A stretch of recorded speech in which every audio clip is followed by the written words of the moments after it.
Jonah and the fish. Well, this is obviously the first half of the Jonah story. It's the half that most people know about him and the fish. A couple things about this. First of all, he goes to Joppa.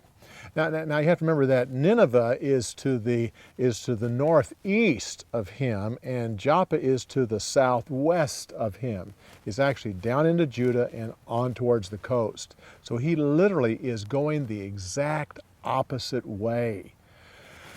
Joppa is, at that time, was the only seaport in all of Judah, Israel. And it's interesting that today it's still being used. It's the oldest continuous running port in the entire world. It's been a port ever since. Jonah was there. It's the same place where Dorcas died and was raised from the dead. It's where Peter saw the sheet coming down out of the sky when he was staying with Simon the tanner. And it's where Cornelius sent his servants to run and get Peter. So but it's also the place where Alexander the Great went, and it's also the place where Napoleon went. So it has had quite a history. Today we know Joppa as something else. It's called Tel Aviv. Tel Aviv was Joppa was the town that Tel Aviv grew out of. Now you can still go there, and the old city of Joppa is still there, but it's right down in the middle of Tel Aviv. Jonah reacted against Nineveh. There's a reason why he would not like the Ninevites, the Assyrians, because he was a prophet. He knew that it was Assyria that would sweep down eventually and destroy Israel. And they were cruel people. What they did to a conquering city was often can't be repeated publicly. It was a cruel people. And when they conquered the city, they wanted to make an example. Do not resist us. If you do, you will suffer for it. So he did not want them. When he got news that they were going to be destroyed, that was good news. Why would he want to do anything to change that? Literally, I think that most people think that Jonah left because he was afraid. He wasn't afraid at all. If anything, he was a patriot. He was wanting to save his own people from those awful people of Assyria. He got a boat to go to Tarshish. Now, we don't really know where Tarshish is at. Most people hold that it's in western Spain. So you have to leave the Mediterranean and go around to the Atlantic side of Spain.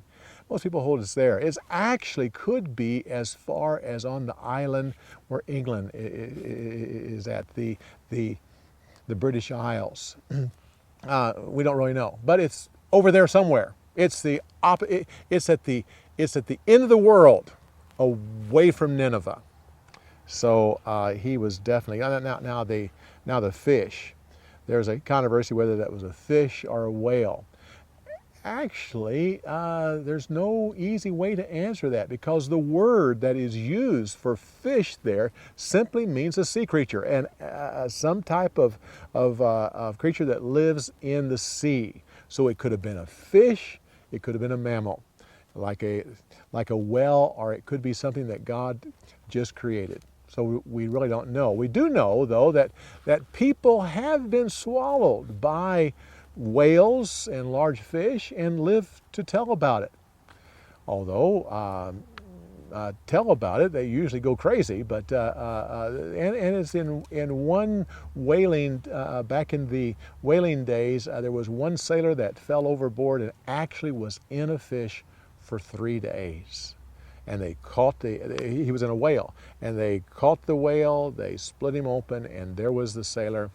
And he was pure white because of the digestive juices that had worked on him. And of course, he was crazy at the time. But literally, in that case, in time, he actually came back to his normal senses.